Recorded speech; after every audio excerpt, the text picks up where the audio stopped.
if you think of culture as an investment, the return is massive. I mean, turnover is so expensive, right? 50 to 150% of someone's salary is what it costs every time you lose someone. So if you're losing, 15%, 20% of your team every year in a 100-person company, that's in the millions of dollars that it's costing you.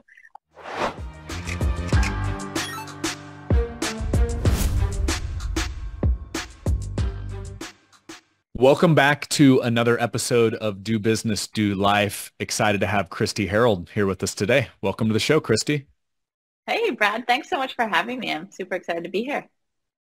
It's been a long time coming. We've crossed paths, and I think the first time we were actually officially in the same room, although I don't think we'd officially met, was Mastermind Talks with Jason Gaynard, who I know you're a big fan of. I'm a big fan of.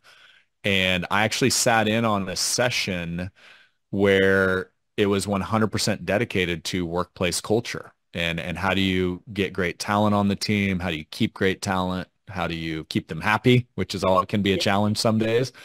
And I just remember you had a lot of wisdom bombs you were dropping and had a chance to have your brother Cameron on my prior podcast. Obviously, he does some really cool things out there too. And so when we finally connected, it was awesome. Just the energy you bring to every conversation. That was my first impression. It's like, I know you like to have fun within like the first 2 minutes of talking to you. You're always laughing, having a good time. So, yeah, let's just talk about like your journey. Started running a painting company, I think when you were still in college, learned some things along the way, and then it transitioned into you're just helping companies have fun and build amazing cultures. So give us Kristi's version of that journey. Yeah, sure. Yeah. I do love to have fun, and I do love to laugh. Life is too short not to be having some laughs, right? So I grew up in a small city north of Toronto, very entrepreneurial family. I have two older brothers, Cameron, and all of us are entrepreneurs. And my dad was an entrepreneur, and our family dinner tables revolved around running business conversations. And so there was never any doubt in my mind I wanted to run my own business. And I think at the age of 15, I started a lawn cutting business. I could walk to and push my lawnmower around and walk to people's yards and cut their grass for them. So that was like the first business I had. And then, I did a painting business, and I ran a custom clothing business during university. And after university, I moved to Toronto, and I was now like small town girl living in this big city. And I wanted to try and meet people, and I didn't know how I was going to meet people. And I looked into playing. I had been an athlete growing up. I'd been an alpine ski racer, and I looked into playing some soccer thinking maybe I'd meet people. And the only soccer leagues I could find were super competitive leagues, which I just was like, they're out of my league. Like I was not that good of an athlete. And so I decided I had heard about these adult recreational sport leagues in Chicago, and I'd heard about one in San Francisco. And I was like, hey, maybe I should try starting that. Like that would be a fun business to run. I love organizing people. I love sports. I love being social. So in 1996, I started the Toronto Sport and Social Club. And we had about 52 teams the very first season that I started things up. It was hard work. I spent about 5 months getting it off the ground. And I think that first year I had about 250 teams total in the first year playing beach volleyball, soccer, flag football, basketball, and ultimate frisbee. And then over the next sort of 10 years, like 96 to 2006, I built a great team of people to help me run the operations. I was all in, working really hard. I also had 3 kids during that time. And so by 2006, I was like, I think I always just wanted a lifestyle business, by the way. Like that was my intention from the start, was just something that would allow me to be home for dinners. My dad was always around for meals with us. He was always at our extracurricular events. That's the kind of parent I wanted to be. I wanted to be really hands-on and involved in my kids' lives, but have a nice lifestyle business that I was in control of my own time.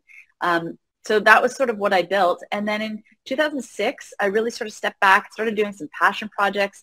I started a community musical theater group for charity. I'd always wanted to be an actress. So it was like this fun like way to connect adults through play a little differently. I was connecting adults through play with our sports leagues. And now I was doing, producing musical theater and having fun on stage, and have raised over $500,000 for charity doing that. So I did that for like 10 years, and I was still still pretty involved in the business, but on a more of a part-time basis. And I was really involved with my kids' lives. So that's sort of the next 10 years. Now I'm at 2016 and I'm bored out of my mind with my business. And I think I need a change. And I was thinking, you know, I think I should sell this business and do something else. But then when I thought, what's the legacy I really want to leave here behind me? What do I want people to say when and think about, or, you know, say about me when I'm gone? And I realized what brings me the most joy is when I'm driving down the street and I see people playing a game of soccer or kickball or softball or beach volleyball, and I know they're doing that because of the work me and my team are doing, that's what brings me so much joy. So I thought, well, instead of selling this, I should grow this. My kids don't need me around as much anymore. It was 2016. They were all much older. Now I should start to grow this. And so I started doing acquisitions. So from 2017 to 2019, did, I think, 9 acquisitions. Grew from being in 3 or 4 cities to, I don't know, about 15 at the time. Pandemic hits and everything gets turned completely upside down. We lost 18 months of revenue in the pandemic because the mandates in most of our Canadian markets were really harsh. We were completely shut down. And so then I'm like, now what? Like, I should be celebrating 25 years of this great business of changing people's lives through play. And instead I'm depressed and I'm scared and I don't know what's going to happen to my business. And that's when I thought, well, what's our core purpose? Our core purpose is connecting people through play. So how can we do this differently during a pandemic? And that's when we came up with the idea to start corporate team building events online. And we started doing bingo and trivia and escape rooms. We created 12 different escape rooms and scavenger hunts and game shows. And we ended up producing over 1,500 events in that first year between 2020 and 2021 for companies all around the world. And, you know, did over $1 million in revenue, which we still were losing money. I had at that point 40 full-time employees and a lot of overhead, but it helped a lot. It helped to sort of give us some focus. We were making a positive impact in people's lives because all these companies now are working from home and not connecting and not having fun with their employees. It was a stressful time for everybody. So that made a huge difference, and it helped cover some of our costs. So, you know, fast forward a few years, and now here we are in 2024. I've done 3 more acquisitions post-pandemic. We're in 25 different cities now in Canada and the US with our adult rec sports leagues, and the adult sports leagues are bigger than they've ever been. So that's super exciting. And then we have this, that's sort of, I tell people we had this 28-year-old business, the B2C sports leagues that were on 2.5 years of life support and they're now back and fully healthy. And then we have this sort of 3-year-old toddler of a business, this new corporate events team building business, which started off virtual, but like any toddler, it just sort of keeps changing its mind about what it wants to do. And so now it was virtual, but now we're also doing a lot of in-person events, amazing races and scavenger hunts. And now I'm doing a lot of keynote speaking as well because I wrote my book, It Pays to Play, How Play Improves Business Culture. I wrote that during the pandemic, having seen how much play was helping companies around the world.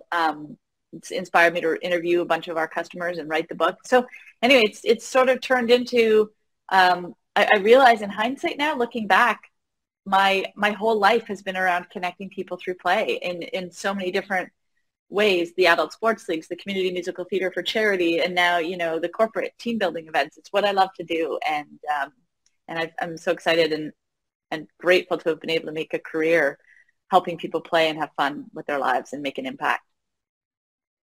Yeah, it's pretty awesome when you can just step back, which it sounds like you've done a couple times through your journey, and just kind of observe like, wait, why am I doing this? Do I want to do this?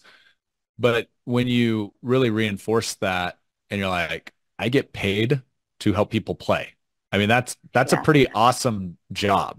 So one of the things I read in your book, and this started in your journey, you ran a painting company, which I think you and Cameron both had that in common in college. But was it college pro painters or something like that? Am I butchering the name? Yeah, no, that's what it was called. Yeah, college pro painters. Okay. And both my older brothers did that. Cameron did it for 3 years. My middle brother Todd did it for 1 year, and then I did it for 3 years as well. Yeah, we all learned a lot. Was this like the Cutco of Canada? The Cutco it was sales? Yeah, It's well, it was a little different. It was a franchise. It's a student Okay. franchise. So but they teach you like so much. They taught us about what it means to run your own business. They taught us hiring skills and interviewing skills. They taught us sales skills. They taught us marketing skills and production skills. Like just, it was, I did a commerce degree in university. Like I have a business degree, but I learned way more about how to run my own business from those years of college pro painters than I did doing a degree at university, for sure. Yeah. Well, one of the things I picked up in your book is you're very almost like a little bit cerebral with because I think a lot of business owners they just get down in the trenches running and they don't ever step back and think like, wait, why am I actually doing this? Like, does this even make sense? And you had an early story where you lost like half your workforce when you were running the painting company. Yeah. But you actually thought about, I think a lot of entrepreneurs fall into the mistake of pointing fingers externally and like, oh, well, that they suck or they didn't follow through. And you kind of looked internally and you said, wait, maybe my culture sucks and maybe this isn't that fun to work here. And Mm-hmm. you had a little breakthrough there, but I see that like in your journey, like, oh, COVID hits, oh, time, curveball thrown, time to adapt. Maybe we start with the pro painter lesson because I thought that was a really cool one out of the book, but maybe we Mm-hmm. follow that journey through your career. I'd love to hear a few ahas along the way. Yeah, that's a good one because it actually changed the way very early on in my business career. It totally changed my outlook on workplace culture. So, and I will say that wasn't me coming to that conclusion by myself. My dad helped me come to that conclusion. So what happened was I'm halfway through my first summer of running this painting business. I have 10 painters working for me. It's my summer. I've got a 4-month window to produce about 100,000 in sales at that. This was 30 years ago. As a And college kid, that's insane, by the way. yeah. No, it was like serious business. And so so I'm halfway through the summer and half my painters, 5 of my painters quit. And I was like, oh, oh, what? Like, now what? Like, I have to now stop marketing, stop selling, stop producing because I need to go recruit, interview, hire, and train a whole new crew of painters. So everything stopped. And so like I'm now behind the 8 ball. And I remember being really frustrated and why are they quitting and angry almost. And I sort of sat down with my dad and was talking and ranting about it. And he was like, well, do you know, like, why do you think they quit? And I was like, well, I don't know, like they say they're not having fun or whatever. Like, I can't remember all the details, but effectively he kind of called me on my BS a little bit. And he was like, do you think it's maybe because you're a bit of a dictator and you're sort of bossy and I was like, huh, wow. Yeah, actually, I think that's exactly probably why. And so I realized I have to change. I had my goals, which I was just driving them to hit my goals for me. And they had no buy-in. I didn't share my goals with them. I didn't tell them why those were my goals. I was just like, you got to do this. You got to do this. Come on. Like, and so I changed. I was like, I made contests for them to try and help me. So they were now incentivized to help me hit my targets.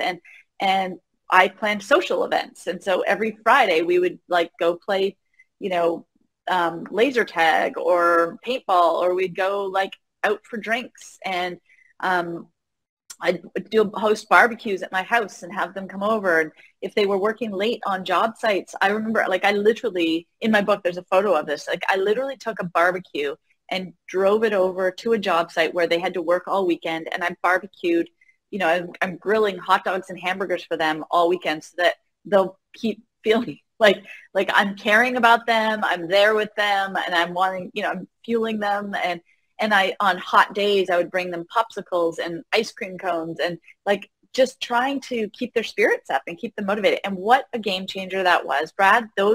That group of painters for that second half of that summer stayed with me for the next 2.5 years. There was only one painter that didn't come back, and that's because he got signed to be a hockey player with the Montreal Canadiens, Brian Savage. So, he didn't need the money as a student painter. Your culture wasn't that good that you could keep him from that opportunity. Yeah. Well, you win some, you lose some. Exactly. And I will say I ended up being the rookie manager of the year for Canada that first year. And the next 2 years, I was the Canadian manager of the year, like produced the most sales of any manager in Canada for my franchise.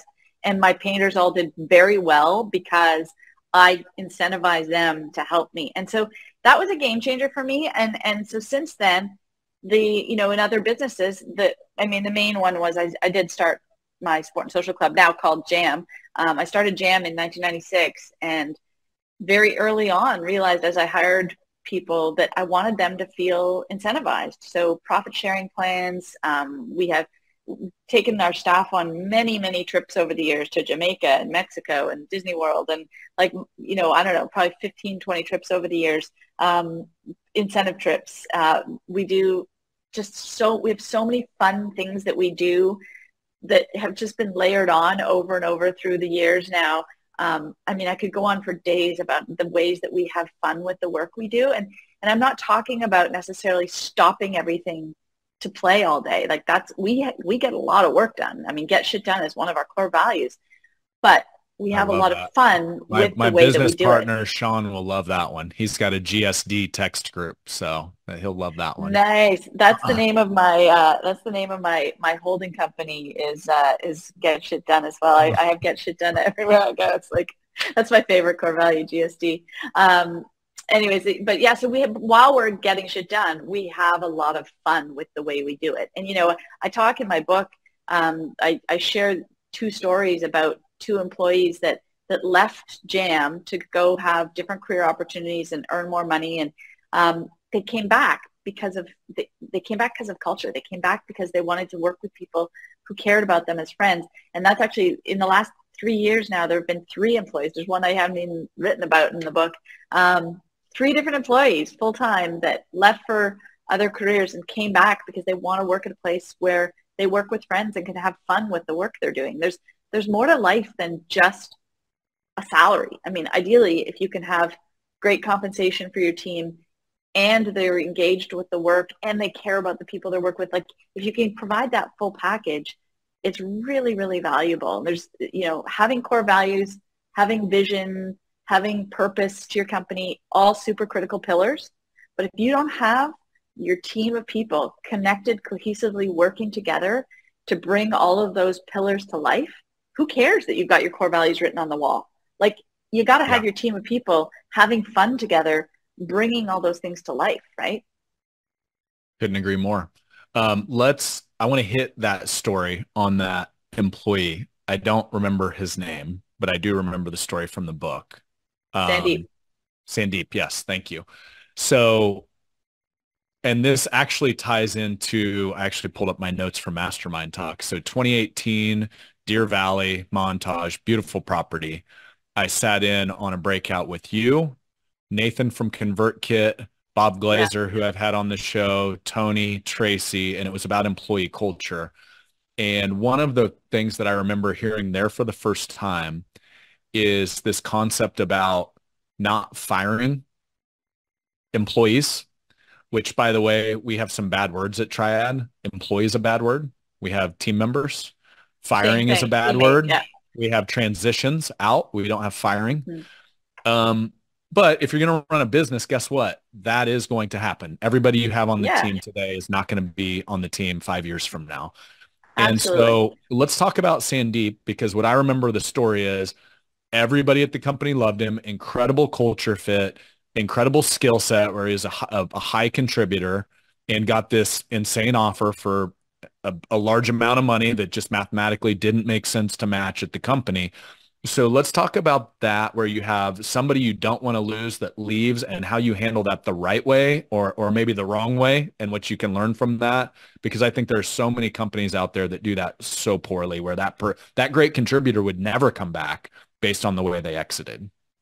Mm-hmm. Yeah, 100%. So there's a lot. I think it's a very easy thing to do. And some people struggle with this because I think there's a little bit of pride. I'm going to put my pride aside for someone who I think is an amazing teammate. If they're leaving, which as was the case with Sandeep, I was so sad when he told me he was leaving, but I was like, okay, dude, I'm really sad you're leaving. He'd been working with us for 6.5 years. But I understand. I get it. and I wish you only the best because I genuinely care about you as a friend. So I wish you only the best. I hope you have an amazing new chapter and that you learn a ton. And I do want to let you know, if you ever find yourself wanting to come back to Jam, please let me know. Please know that I would love to get you back on our team one day. I say that, I use those words with many of our key teammates. There's certain teammates who they leave and I'm like, okay, see you later. Like, good luck in your next chapter. And I care about them, but I maybe wouldn't welcome them back, right? Because you're kind of like, phew, like that was a good transition. Like they did great work for a little while, but whatever, for whatever reason, it's better that they move on. But there have been a number of teammates over the years who I've said, if you ever wanted to come back, please don't hesitate to reach out. And the reason I think it's important we say this as leaders to certain teammates is because if we don't say this, there can be a lot of, natural human emotions, right? They can feel kind of guilty that they're leaving you high and dry. They feel kind of badly about it. And they think that maybe in some ways, they might think they're burning a bridge. I like to let them know you're not burning a bridge. I get it. Like, you've got this new opportunity. Go for it. Go have a great, good new adventure. We may never see you back here again, and that's okay.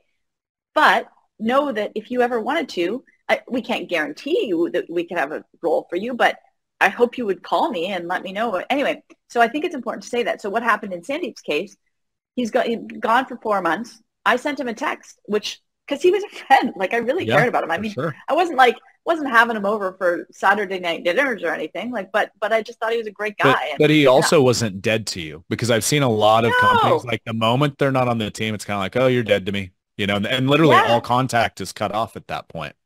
Absolutely not. I mean, I keep in touch with, there's probably, I've had a lot of employees over the last 28 years of running this business, right? And there's probably 15 different teammates, maybe 20 that I keep in semi-regular touch with. Like every few months, I'll be like, I think of Cal for some reason, or I'll think of JK for some reason, or I'll think of Michelle for some reason, or Blythe, and I'll shoot them a text and say, hey, I was just thinking about you. Hope you're well.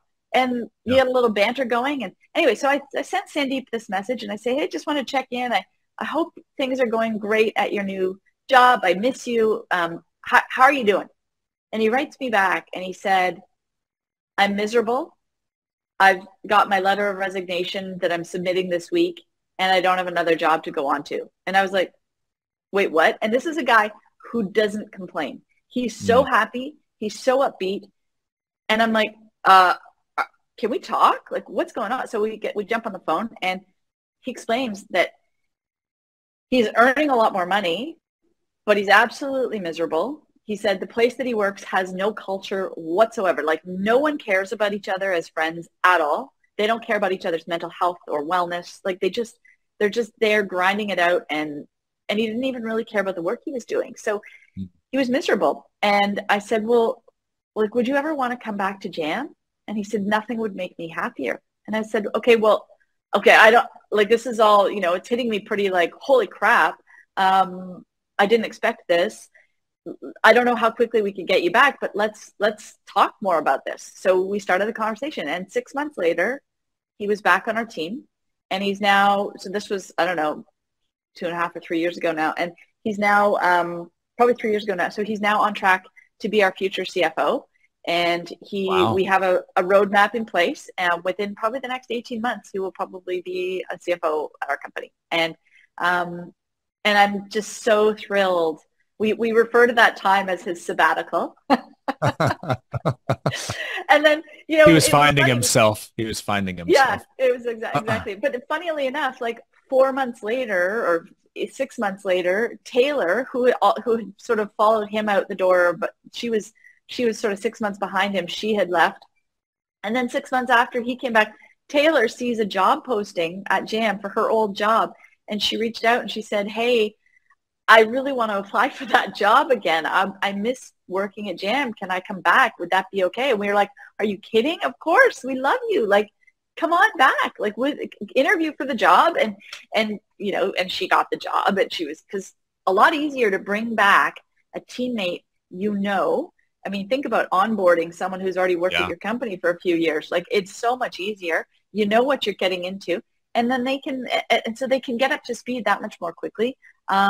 So I don't believe in burning bridges. And then Tony, who I didn't write about in my book, Tony left during the pandemic. He wanted to go back to Brazil, where he hadn't seen his family for a long time during the pandemic. It was a tough time. So he left. He was gone for probably a year and a half, and then he was ready to get back to Canada.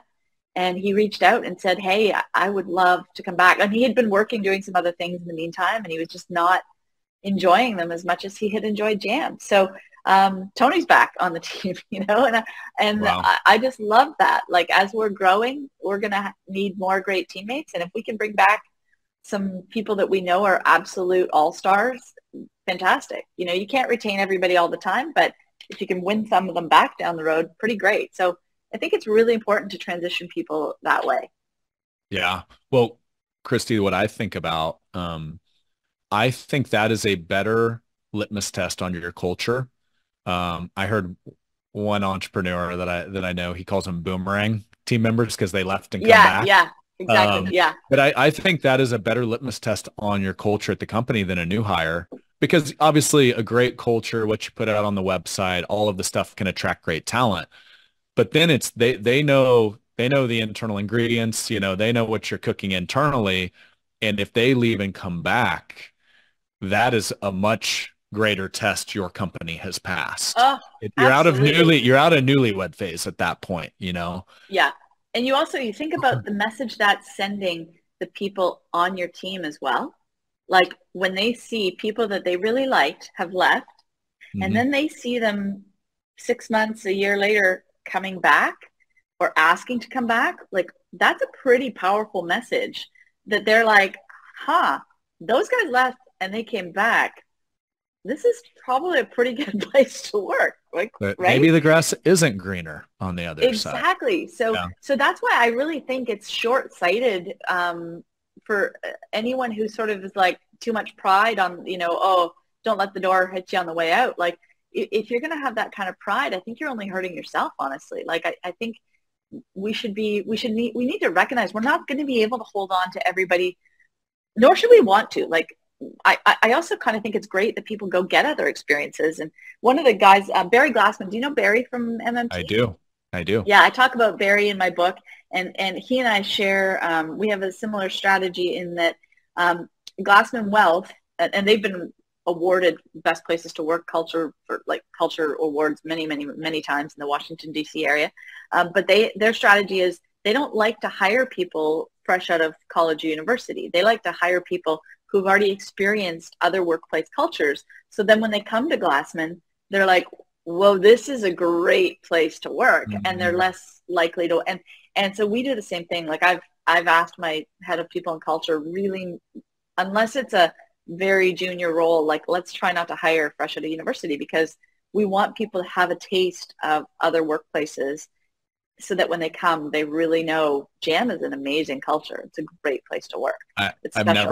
I've never thought about it that way, because I've actually seen that where, before Triad, I was fortunate to work at a place that was pretty intentional about culture. They didn't get everything Hmm. right, but they did make an attempt to make it a great place to work. And I saw that exactly because I worked 3 years in corporate and then I went there and I'm like, oh, this Hmm. is night and day difference. But you would have the college kids come in and they're just like, they just think this is what the real world is. And Yeah. you're like, no, no, you need to experience a bad culture and then you'll appreciate this. So I Yeah. like that. That's an interesting thing to incorporate into your hiring process. I want to go back to one other thing that I thought as you were talking about Sandeep. I think unfortunately in business, sometimes culture is like this woo-woo word, kind of like vision. Oh, Uh-huh. you need a Uh-huh. vision. And those that actually have done the work, and you talk to them, they're like, no, this matters more than strategy, more than our marketing plan, more than, our sales process. But I think those that haven't actually taken an intentional, it's like, oh yeah, culture. Yeah, I get it. Everybody says that. But monetarily, here's what I heard out of that is that culture is not only attracting great talent in, but it's attracting great talent back. And so Mhm. what are your thoughts on ROI when it comes to culture? What are the ROIs you've seen internally when it comes to culture? Well, I mean, there's so many ways that you get return on investment. And that's why my book is called It Pays to Play, because it's like, if you think of culture as an investment, the return is massive when it comes to, I mean, turnover is so expensive, right? Like they say it's sort of 50 to 150% of someone's salary is what it costs every time you lose someone. So if you're losing, 15%, 20% of your team every year, that's costing in a 100-person company. I mean, that's in the millions of dollars that it's costing you. If you invested, a couple 100,000 in your workplace culture, having some fun and making it a great place to work, I think, and if you can see that, your turnover all of a sudden drops from 20% to 15% to 12%, all of a sudden that investment starts to make a lot of sense.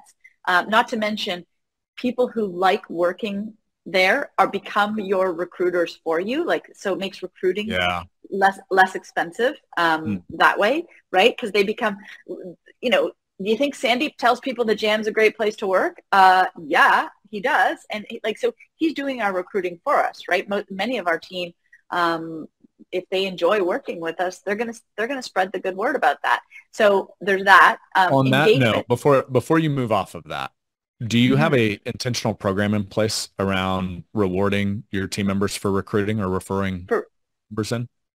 We do for part-time, because it's such a constant flow for our like we have, I don't know, 400 or 500 part-time employees. So it's, we do have that is for anyone on our full-time or our part-time. We have dabbled with it.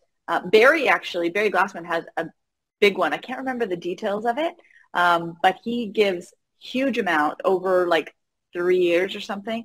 And it's something we've talked about. We haven't implemented it yet. But the idea that I've heard that I most like is you make it a significant amount of money.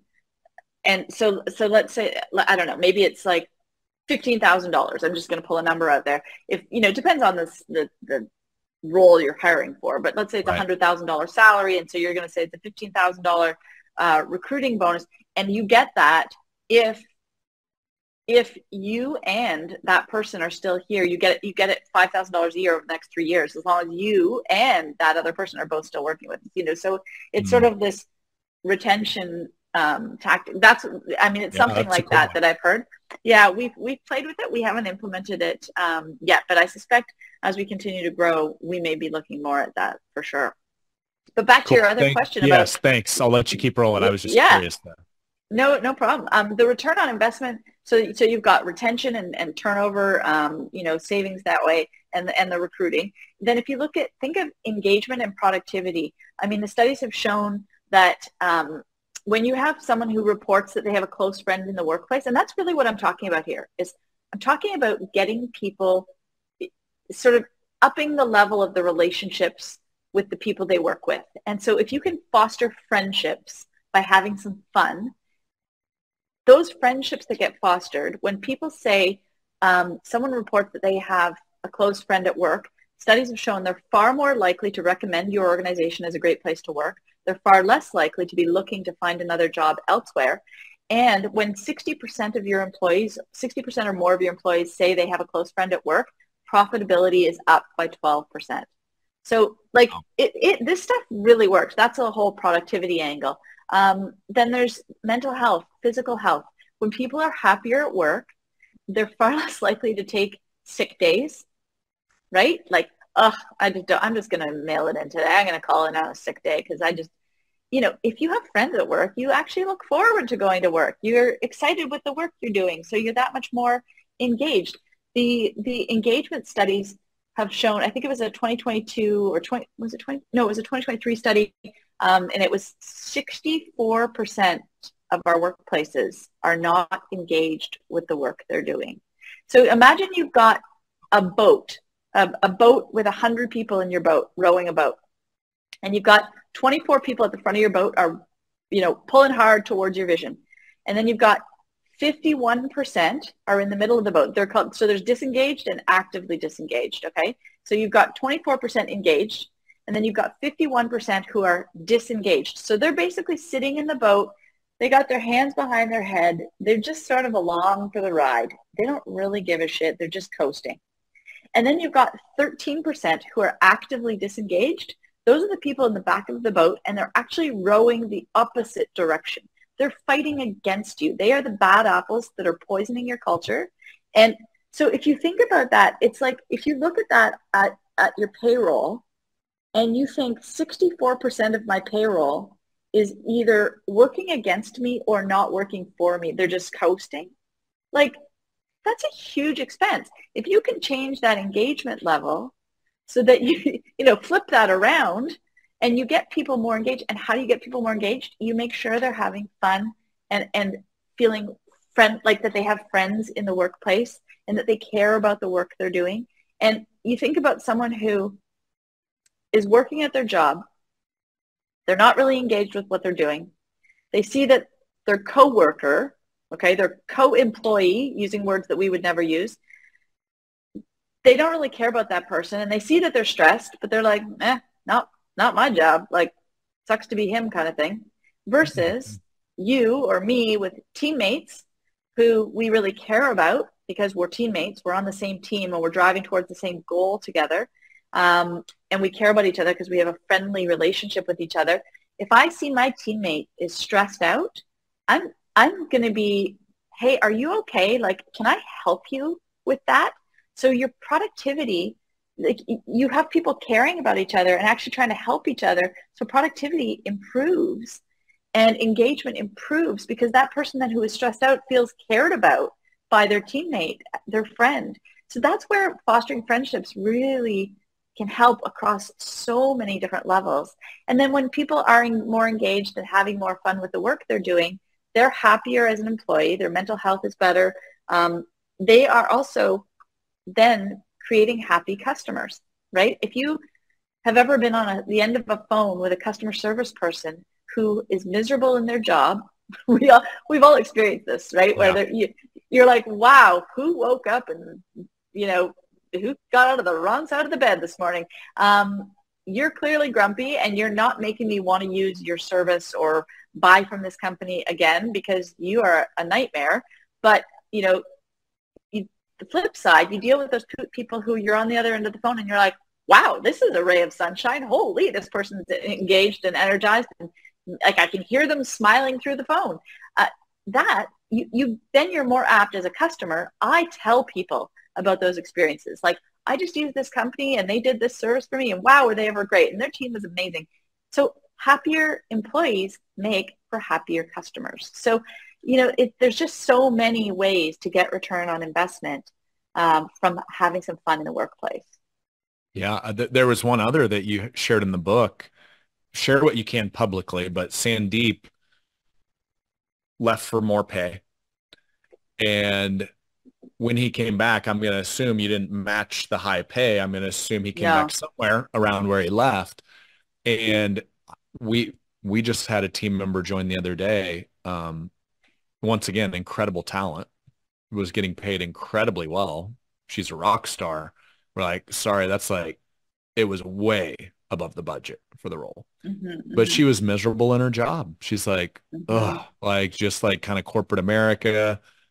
And she was like, man, I just love how you guys are doing business, doing life. I love what you're about. We try to live the culture, everything that you just said. It's not just words on a wall.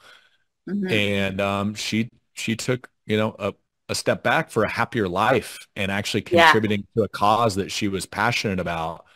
And so I think there's an ROI on the actual, sometimes on the actual salaries, because people would rather make less and be happier. Have you found that to be true? Yeah. I mean, honestly, I sort of wish we could pay more. It's just the business can only afford so much, right? Because people playing sports leagues can only afford so much. And that's where if you have to increase salaries, it's going to impact prices. So, I guess so. I've never really sort of thought about it like that, because my preference would be how can we pay even more? I want to frame that. And I'm glad you called that out. Same. Like, I think the worst businesses in the world are like, what's the least we can pay our team and get away with it? Yeah. So I definitely do not look through that lens. Yeah. However, I would say it's almost like, probably a better way to say it is almost like, it's almost like a gravitational force that pulls people in, where if I've got two options and this one pays here, but this one pays here, but I'm passionate and this one speaks Yeah. to me, I'm going to choose that one. Well, yeah, and let's be honest, like there are jobs that you can have. I know some young people in my life who have jobs in the whatever investment banking, finance, consulting. They're high paid jobs, they're high stress, and they're Yeah. highly overworked, right? Like they're taking these kids out of university and college and they're giving them these, JP Morgan, I don't know, I shouldn't name companies, but like big investment banking Yeah. salaries. And these kids are grinding it out with no life whatsoever. Like they're working until 2 a.m. They're sleeping under their desk, or so that they can be back Yeah. at their desk at 7. Like, and they're grinding it, and they're pale as can be because they never see the light of day. They can't sign up to play on a corporate sports team because there's no time to have fun. And so they're grinding it out just for the dollar. Well, like, is how much is that really, is it worth it? Like, so I think that's where, like you said, you're trying to live the culture and have balance. And that's where we are as well. Like we have Go Play Fridays on from May long weekend until the Labor Day long weekend. Every Friday afternoon, any of our teammates can take Friday afternoons off. All we ask is that they make up the time. If you're going to take the afternoon off on Friday, make sure you put in a little extra time during the week to sort of get the work done that you normally would have done on a Friday afternoon. Get that work done, and go take off early. Get to the cottage early on a Friday. Go have some fun. Get to a patio early with your friends. Have some fun. And that's the kind of thing that, like, we can do that. We give big vacation time. Your first year with us, you get 4 weeks of vacation. Second year, you're at 5 weeks of vacation. Like, we do that, but we don't necessarily have the best salaries. I can't give you investment banker salaries, but can I ever give you a great balance and culture and a fun place to work where you care about the impact we're making on people's lives? Is, the stories we get to hear and share about our customers, people who've gotten our logo tattooed on their body because of how life-changing the leagues have been for their lives. When you get the email from someone who says, your league saved my life because I was suicidal and I didn't know anyone and I was depressed, and then I joined your soccer league and now I have all these friends and I'm like, it's changed my life. Or people who email me and say, here's a picture of me and my family. These kids who are now, 15 and 18 years old wouldn't have existed had I not met my wife playing in your football league 20 years ago. Those are the kinds of stories that we get to experience. And so the work we're doing really is making such a positive impact. So there's this, so I think that's where, like, I knew that's where you were coming from about the whole, we can't pay those investment banker salaries, but frankly, like, you're kind of not getting a great life if you're taking that salary. Like, there's certain industries that are way overpaying.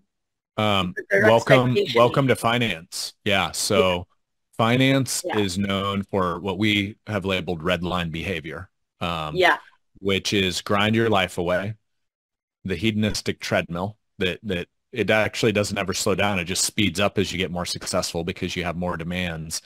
And that's one of the reasons that Trad exists. Like, do business, do life. We don't say it. We try to live it because it's born out of a bit of a selfish pursuit, because I lived a lot of that. I missed family dinners. I was on an airplane a lot as I was, being successful, quote unquote. And so, that's why this podcast exists. That's the reason we call it work-life integration. So on that front, I want to go to, you talked about the investment banker, like sleeping under the desk, which, by the way, is real. Like, that actually does happen. As we go towards how you all actually do have fun in the workplace, there's a really cool concept you shared with me. It's how you celebrate the first day of employment at Jam.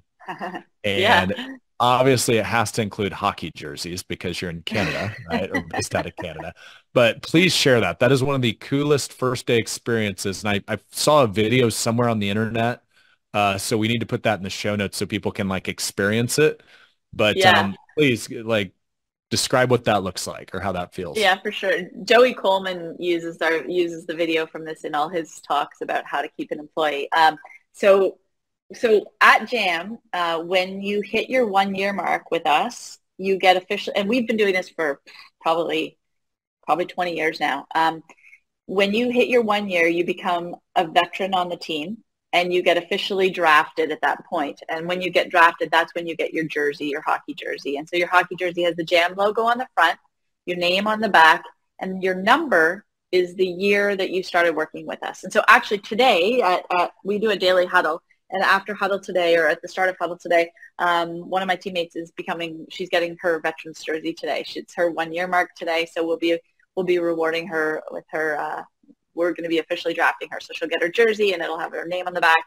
And everyone keeps those typically at their desks or hanging up in their offices, or if they work at home, you can always see their jerseys hanging up on the wall behind their desk.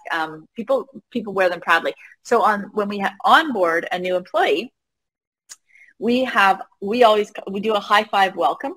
And so if it's in the office, it's super fun. Anyone who can be there in the office, and our people and culture team always like send out invitation so someone's being onboarded.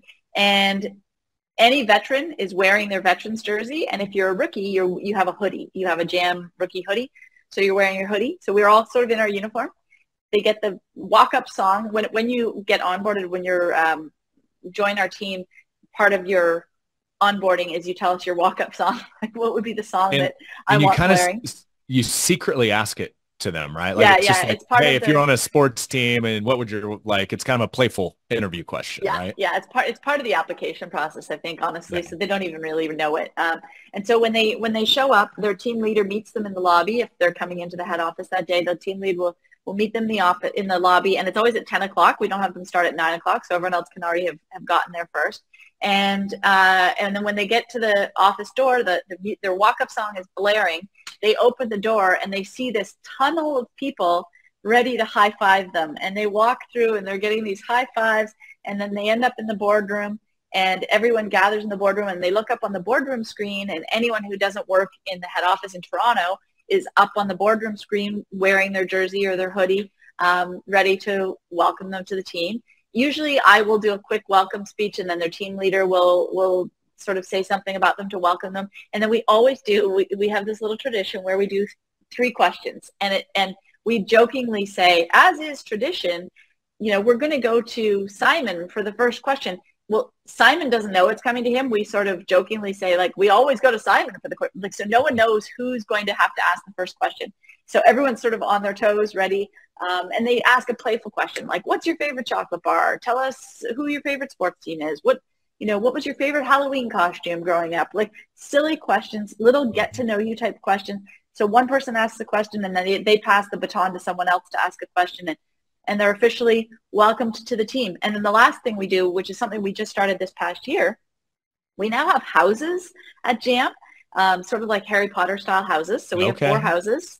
And you're assigned to your house, and your house, we now have house challenges, and this is just stuff that runs throughout the year. And once a year, we'll have a big house award. They win the house cup. So you get told what house you're on, and the houses help with any of the social events that we do. You get points. We have a lunch and laugh once a week. If you go to lunch and laugh, it's a virtual. You just sit and have lunch with people, and you could be in the Toronto office, or you could be on your Zoom. There's always a Zoom available. So everyone sits and has lunch together for half an hour on a Wednesday. If you show up, you get a point for your house. So there's like all these different ways to get points. If you come to book club, which we do every 2 months, you get a point for your house. If you win Core Value Award once a month, you get a point for your house.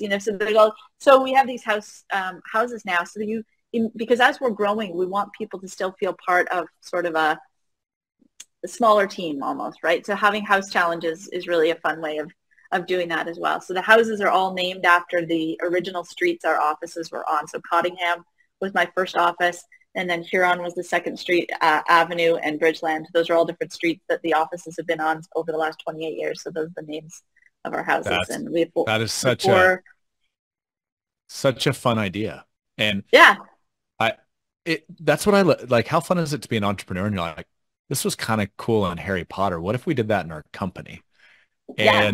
But think about the engagement that has to drive. So I'm curious so you've made it team games based on the houses. You've created, I'm sure like probably these teams have created like probably swag for their houses, I'm assuming. Yeah. Like now they've Like like, at Huddle, when you come to Huddle now, like every house now has their own backdrop. So and they're all colored, right? So yeah. Cottingham, I'm the captain of Cottingham House, and so we're yellow, and so we have these yellow submarine backgrounds that are someone on our team made, someone in our house, and Huron is red, and Bridgeland is green, and Avenue's blue, and so they all have these backdrops for Zooms. So every day at Huddle, we see, I don't know, it's filtering in all different ways. And we just started this, Yeah. like literally in October, I launched it. It was an idea that I had that I thought would be really fun. And part of it is as we're running all these corporate team building events for different companies, we're doing some consulting now and helping companies integrate playfulness into their workplace. And we're not just doing team building events. So these are ways we can teach them, you know, there's lots of things. There's a huge buffet of options. Yeah.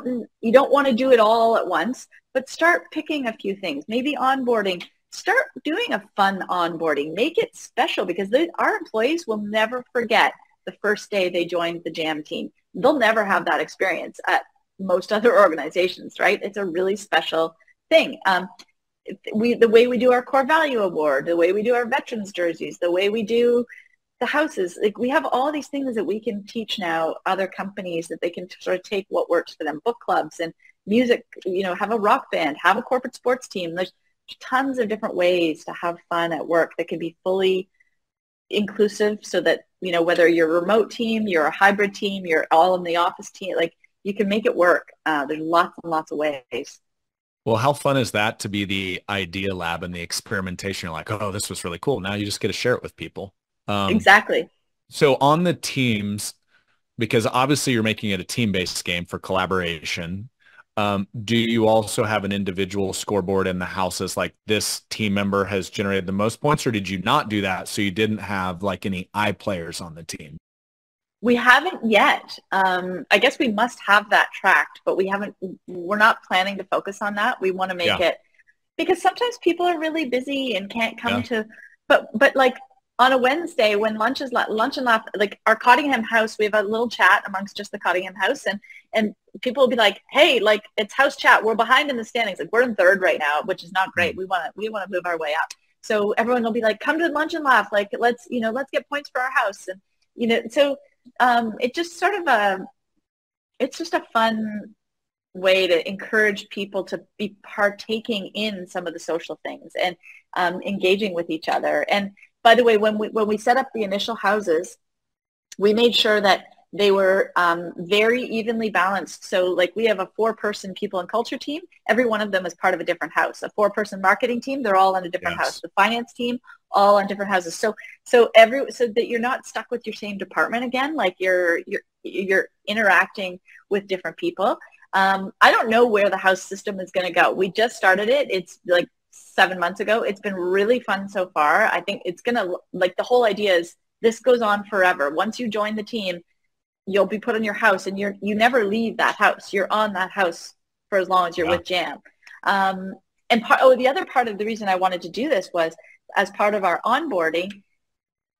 When someone joins our team, if they're in my house, it's our house's responsibility. We have inside our house it's our responsibility to be the welcoming committee for that. So there's like a bit of a buddy system, and the buddy is assigned through the houses. And so, the first week we make sure they don't eat lunch alone, and they always have somebody to go to, and it's all done within the house system. So it's not, it sounds That's maybe more complicated than it is. It's actually not very complicated. It's really fun. And there's just so many ways to have fun it doesn't cost a lot of money to do this stuff, right? It's just implementing slowly but surely, one step at a time, implementing a few things. You need to have leaders that are bought into having fun.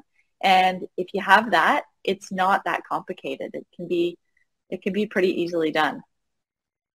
a couple benefits I'm just thinking. Number one, you hit it.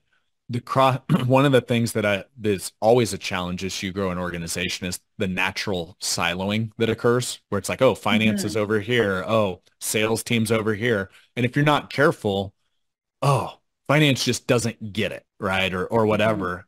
Some of that thought process can start to leak in. You're naturally breaking down those walls by cross-pollinating teams within these houses. So Exactly. you're already Exactly. breaking those barriers down. The other thing that really comes to mind as far as the houses is like just this super intentional, like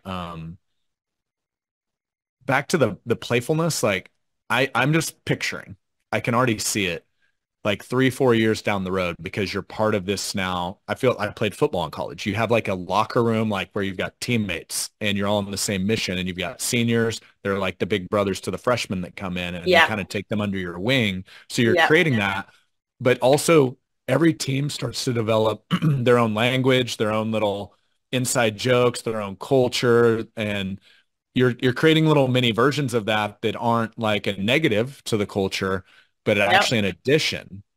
Yeah. So Exactly. I'm assuming this is already playing out a lot of these little things. Totally. And when we do Jamboree once a year, that's where, because our team, similarly to yours, we have people that the core group are in Toronto, but then we have people that live in Calgary and Michigan and Atlanta and Barrie and Kitchener-Waterloo. And so once a year, we all get together for what we call Jamboree, and it's a 3-day event. And at Jamboree, there's a lot of house-based. That's where we launched the houses this past year, was at our Jamboree. And so we do these fun team building events, field days and like scavenger hunts and stuff at Jamboree, and everything that will have, you'll be getting house points. But then we're also doing virtual events like once a month when we do a jam escape room. We're breaking the escape room teams into house teams, so that you can get points for your houses. But then not everything will be house based. So we're trying to make it, it's just a different, have a bit of both, a different Yeah. flavor to sort of keep things fun. And it's really all about encouraging engagement and encouraging people to join in, to have some laughs, because you don't want to force people to come to a social event, right? Well, so that's the other thing. It's I heard this story years back and it was a Dwight D. Eisenhower story and he was talking about leadership. And I believe it's a true story around D-Day. And he had these generals that had these troops and they were planning obviously this big invasion. And he listens to the plan and then he says, there's only one problem to the generals. And he just pulls a piece of string out of his pocket. Excuse me. He pulls a piece of string out of his pocket. He sets it on a table and he says, you're trying to go here, right? And he points the spot on the table and he starts pushing it Pushing it. and the string folds up. Have you heard this story? It folds up No, upon I'm just itself. picturing it. Yeah, yeah, And he said, you can't lead like that. You have to lead like this. And he takes the string from the front and he pulls it. And the problem oh, was the generals were trying to tell everybody what to do, but they were like sitting back and watching. He's like, no, you have to be in the trenches with them. And what it made me think of when you shared the houses is, as a leader, you would love if 100% of your team showed up at book club because they're learning, they're growing, they're getting better. You would love if absolutely. 100% shows up at lunch and laughs. And I see a lot of organizations like forcefully, like everybody report to lunch and laugh. Like, okay, that sounds fun, but now Yeah, you have a team competition that's pulling them into the stuff you want to be in and actually having fun with it. And it's just yeah. like a complete opposite of what most businesses and corporations do. So Hmm. I just think that's a brilliant idea. I love that. We'll probably be borrowing it at Triad. This is going directly to Kinsey, our director of culture, once we're done recording Good. here. Well, tell her to reach out if she needs some help. Let her know to reach out. We'd be happy to help. Would love that. Okay, I know we're close to time here. Um, I would love to, so we'll have there's two thoughts here, and then I'd love to get just one last question answered. First one, you mentioned earlier that you do fun trips to incentivize the team. Um, how do you mathematically get there? Is it related to, hey, a stretch goal? And so now the Yeah, goal pays for the trip, or like if you were a that's financial exactly right. advisor out, so what's your math or whatever you feel like sharing, like how far out do you plan the trip? How much is the team involved? What's the runway to earn the trip? How does that work? Oh, so I'm actually kind of foggy on this because we haven't done it since before the pandemic. The Mm. pandemic really rocked our world a little bit, as Mhm. you can imagine. So it was definitely in the past. In the past, it was definitely stretch goal related, so the stretch goal paid Yep. for it effectively. And it was all. I can't remember the details, but I mean, you look at the gross margin and you make sure that the gross margin from the stretch is going to cover the cost, and Yeah. if you hit that number, you plan this trip. Now, it was also getting more and more complicated because as we were getting bigger, Yeah. it became hard to leave like to have the business shut down for 3 days is a hard thing to do. So it's something I do want to get back on our radar. How can we look at this and maybe it's houses that go on trips together, Yeah. or, I don't know, like maybe there are different times, or maybe it's two different houses go at once and two different houses go at a different time. And I don't know. I'm not sure, but this is partly why we've started doing Jamboree, because Jamboree we're not all getting on a plane and going to Mexico for 4 days. We're going somewhere closer. It's easier. We fly, those that aren't close to Toronto. We're going to sort of, typically it's been Niagara the last few years, which is Yeah. about an hour outside of Toronto, but it's still hard to, like, because it's usually that we go up on Thursday morning and we're there till Saturday, and you still have Thursday and Friday that you need to sort of Yeah. cover. There's certain work things that have to get done, but so it is a bit tricky, but it's not impossible. And I think having incentives is great. Now we also have bonus plans in place, so if we hit numbers, people are earning. They have opportunity to earn more money based on the growth of the company, right? So whether it's through a trip or whether it's through bonus plans, because not everyone necessarily is inspired by the trip. So Yeah. it's not perfect, right? But it was good. We did it for a long time, and it was really fun. Very cool. We were Okay. young. We had a very young team, who didn't have young families. Now that's changing. Like our team are staying around longer now, or getting a little older. Like we still have a lot of young people, but people have other responsibilities. Like I think for some people, they'd be like, I can't go to Yeah. Jamaica for, like, I'm a mom or I'm a dad. Like Mhm. so it's not quite as easy. But it was fun the years that we did it. Yeah. Well, cool. Time for two quick questions. Okay. Absolutely. Um, all right. So the first one, so you've got a lot of founders, a lot of financial advisors that have kind of the young, probably, somewhere between a team of 5 to maybe 50. Um, Mhm. and say they want to incorporate some play into their culture. What are two or three quick ideas they could implement, wouldn't take a ton of work, wouldn't be crazy expensive, that would have the maximum impact for just having fun with their team? Okay, so for those that are wondering why Kristi all of a sudden switched camera angles, the power went out in Costa Rica. The downside of working from Costa Rica, right? But she's back. Kristi, as far as advisors out there that are trying to incorporate play with their team and maybe some fun, quick ideas to pull that off, what are some thoughts that you'd give them there? For a 5-person team or a 50-person team, there are tons of ways. I mean, my book has an appendix which is filled with tons of ideas. And by the way, for your listeners, Brad, I've got a landing page if they want to get the 10 ways to integrate play into the workplace. It's a PDF. It's 10 quick and easy tactical ideas. I gave you a link for that. It's kristiherold.com/dolife25. So in there's lots of ideas.